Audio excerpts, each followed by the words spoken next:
Casey Gray here, and you're watching another episode of the Conscious Builder Show. And on today's episode, I'm going to answer a question by Irene Carlos. She posted on a video, which was why you should use cost plus contracts for construction projects. She posted, how do you calculate a contingency budget? So I'm assuming she's asking this question with regards to a cost plus contract, and the answer, as a lot of the time, is it depends. So it kind of depends on the project. So for example, it'd be great to say just use a percentage, but that doesn't always apply to every single project. If you're getting into a small renovation on an old house, you could uncover a lot and you could double your budget pretty easily. But let's go back to a custom home, for example. If you actually have all the details laid out, outside of the site work and what might happen when you dig the hole, there shouldn't be too much changes unless you decide to change something, or unless something was missed on the plans, or perhaps something was not in the plan so it was never priced to begin with. So the contingency is really going to apply for the most part to potential site work that you might be getting into, and this is what you would work through with your contractor. This is something I've talked about in the past as well. Once you're out of the ground, there shouldn't be too many surprises, but if you're digging, you might find bad soil, you might find rock, but if you're aware, if your contractor's familiar with the area or the site excavator is familiar with the area, we shouldn't find too much.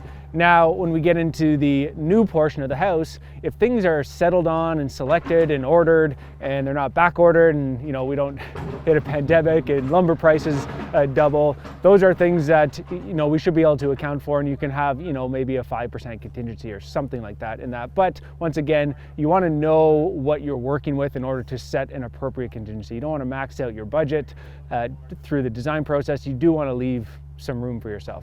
Now, when we get into renovations, once again, you just need to understand the project. So what type of project are you doing? So if you're doing an addition, same thing, you're going to be dealing with digging a hole. There could be some soil conditions that you deal with there, weather and so forth. But if it's an old house, we might get into rewiring. If the house has been rewired, then great. But if there's potential for knob and tube, you're going to want to account for some contingency there, and you'd want to talk to the electrician about that. If you're getting into mechanical work, same thing. You want to bring in all the appropriate trades to look at everything and ask them that question. What is the contingency, or what are we not accounting for in these plans, right? Just put those questions to them, because they will, you will be more prepared, and they will appreciate that more, because nobody likes to say, oh, here's an extra for the work, or here's what we found. Nobody likes to do that. As a contractor and a subcontractor, it doesn't, doing change orders and having changes like that doesn't feel good, and it slows things down, and it doesn't work out for anybody.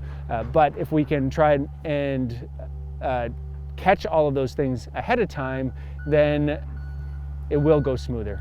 We're not going to catch everything. We don't have X-ray vision. We can't see what's in the walls.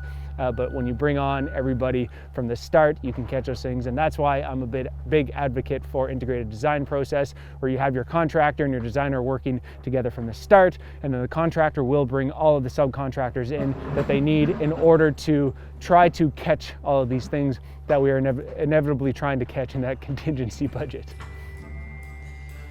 Irene, thank you for the question. I hope this has answered it. If not, please comment here or on your previous comment on the other video.